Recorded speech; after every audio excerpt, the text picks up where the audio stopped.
Jordi here. So, I just saw the New Mutants, and to my surprise, I actually thought it was a pretty good film. I really liked it. I really liked the movie. It was no, it wasn't great in terms of set pieces or anything. It didn't blow you away with the atmosphere, but as far as character, as far as story, it was a decent film. It held together very strongly for the characters that it used, and it knew what, I don't know. It knew the story it was trying to tell, if I could say that. But I guess before I get off kilt, let me. But I do not know much about the New Mutants. Now, I've heard of the team before. I know the current roster of the team is actually kind of similar to how it is in this movie, and I know most of the characters that are in this movie have appeared in Dawn and House of X, and are still actually part of the team. Now, honestly, Cypher is someone I would like to see done in a movie soon. He's become a much bigger character in the X-Men now since these new stories, and I kind of want to see him done justice. I'm cool with a cameo of him. He doesn't have to be like that big of a part, to be honest. But back to the movie. This is a This film represents the end. It is the last film that Fox will be running for the X-Men. Disney completely owns them now, and this was kind of the kiss of death for the X-Men. But in my opinion, I think it breathed some new life into the genre. Like, just a bit. Just a bit. Now, this movie was marketed as an X-Men horror movie, which was really weird to me when I heard it. It was like, I was like, the X-Men, you're going to make a horror movie out of the X-Men? How? How and why? Why and how? I mean, the X-Men have dealt with darker things, and New Mutants actually, like, in their own respect, have dealt with darker storylines, have actually dealt with, like, ghosts and spirits, and the characters that they used have dealt with stuff like that. So it will make sense. I actually love the way it was presented, even though I was on the fence beforehand. I remember looking at the trailer thinking, this might not work. And to my surprise, I actually, for better or worse, think it did. There are some things that I do not like. I don't want to get into spoiler talk too soon. Some of the way the stories turn, I don't think. Like, I think the story tried to balance too much, because you had to jump from horror event to character moment to just set up the entire plot to make it all make sense. So when it comes together, while it is a good story, it's not the most jointed thing alive. And when you separate it, it becomes kind of confusing, because halfway through the movie, you understand where it's happening. And if you're a fan of the X-Men, then you sort of already know what you're getting into when you hear the character roster. I'll get into this in the spoiler talk, but the piece that it takes, it doesn't wholly do it in a way that makes complete sense. You understand the story, but there's parts of it that are still loose and that need more clarity. Okay, so I guess I've gone far enough as I can without talking about the characters. Hunt as Daniel Moonstar, as Mirage. So, Blue Hunt, Macy Williams plays Rain, who's Wolfbane in the movie. Anya Taylor-Joy. Anya Taylor-Joy is plays Magic, and oh, okay. So Charlie Heaton from Stranger Things fame? Yeah, from Stranger Things fame, plays Cannonball. And Henry Zega plays Sunspot. So those are the mutants that we have in this movie. We have Sunspot, we have Cannonball, Magic, Daniel Moonstar, Mirage, and Rain, Wolfsbane. So A core mutant team is around 5 to 6 characters. This makes perfect sense. And the way they balance the characters in this movie are really nice. They kind of play off of each other very well. Their personalities are well defined in the film. Sunspot is a bit more aggressive and like Sunspot is shown to be aggressive. He doesn't really do anything to anyone throughout the movie. The most antagonistic person is actually Magic, but we'll get to that. But Sunspot is shown to be kind of a cocky and wealthy douche. Cannonball is a sweet Southern belle. These are the characters. They're supposed to be this. This movie shows more understanding of their characters in one movie than the first X-Men franchise shown with Rogue in 3. Rogue in the original 3 X-Men never shown herself to be Rogue. Rogue was abrasive in her personality. She was confident in her character, and that Rogue never shown that.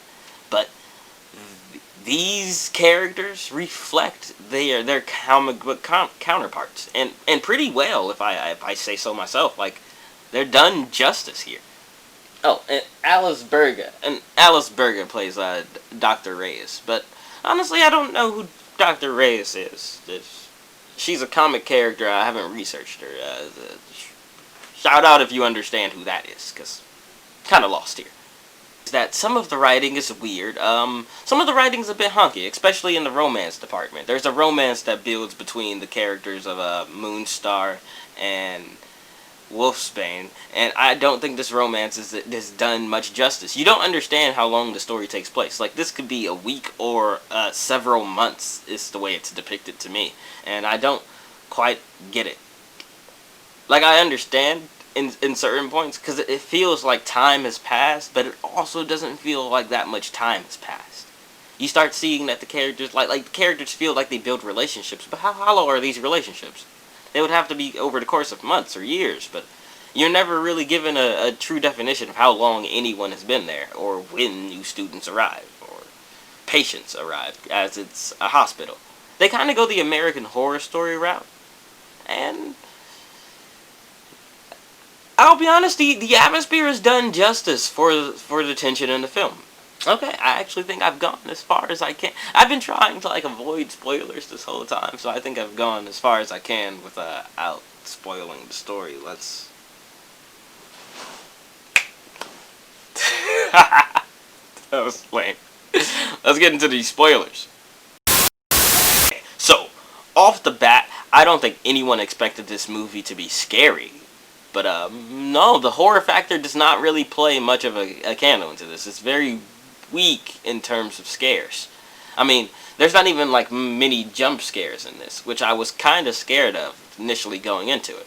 And I think the horror for this movie makes sense. So the characters and their powers are put on full-ish display here. Like, if you understand the stories, spoiler talk anyway, so Daniel Moonstar has the power to create illusions. You know, Mirage has the power to create illusions of people's greatest desires and greatest fears. And this movie plays into the fear aspect heavy. I figured that it was playing into that aspect because, she was in a different place and she was trying to control her powers. Stuff like that. Like, weird emotional turmoil causes her to lose control of her power. Is what I would expect, as most mutants go through puberty, and that's how it affects. But even when she was happy in this movie, people will be tormented by their greatest fears. And I don't really get that. Especially when it happens to Sunspot. It's a really good scene. It's a really good, strong Sunspot scene. But it doesn't make sense when it's coming from her, because she's not in a period of emotional distress or pain. No one's bothered her by that point. So it seems weird that it's affecting him. I guess this can go back to the fact that she has no control over her powers, but it doesn't, I don't know. I would like it to have more of a draw to her, her emotional state as it is at that point. And throughout the film, it usually sticks to, like she's in some type of distress and someone else is at the same time because they're dealing with her power. And I like that. I really do like that, but it's never done much justice here. shit. Magic. Magic is the best slash worst version of herself in this movie. She's fun, she's charismatic, she is easily the funniest mutant here. Like, she makes the most jokes and she acts the most aggressive. She shows the most personality on screen. She even has a cute little puppet of Lockheed. And I guess, real fans will understand Lockheed is like when Lockheed appears at the end of this movie. He's actually, on her shoulder and everything. But real fans know, so at first I was a bit like, come on, man.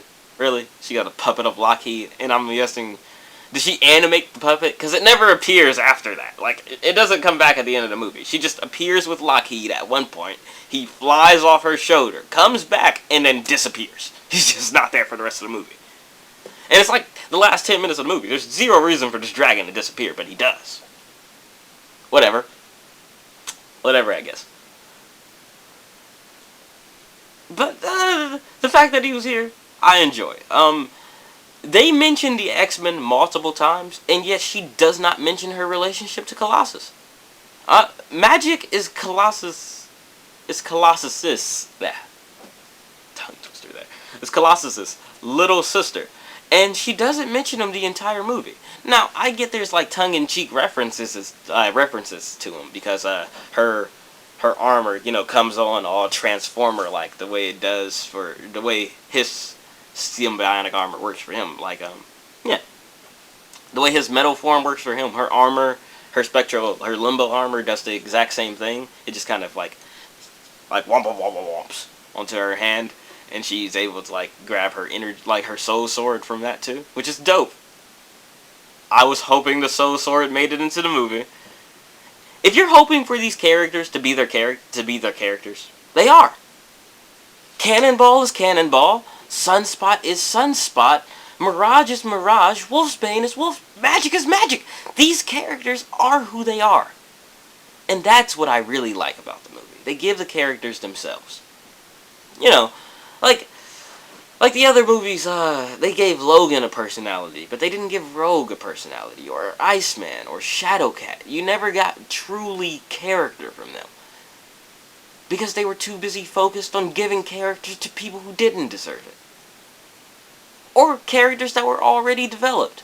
This one focuses on its cast. And it creates a good movie because of that. In spite of all the things that it does bad. Because there are a lot of bad elements in the movie. The horror doesn't quite work. Like I said, the romance between Wolfsbane and Mirage is kind of hokey. I don't buy it. Like, I think women, I don't know. I found their relationship to be kind of like they smushed them together in terms of making them like each other. There were cute moments between the characters, but they never really shown to be like really, like looking into each other's eyes longingly. There was never any like that. There were like a couple of cute scenes between them, but I don't think it like shown that.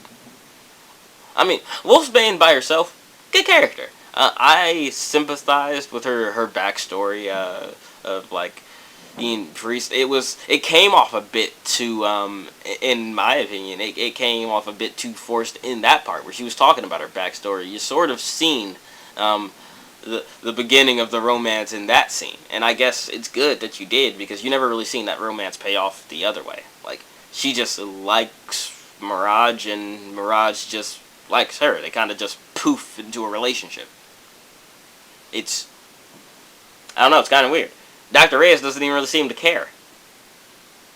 And there's a thing between Magic and Sunspot at one point, too. If that actually happened. Because that scene's played like it did. Think of it. That scene with Sunspot could be the definitive answer of desires. Of her powers bringing desires to life, too. Because there's no other indication that there is. And no one really sees anything that they want. Other than Sunspot. Right before he's horrified.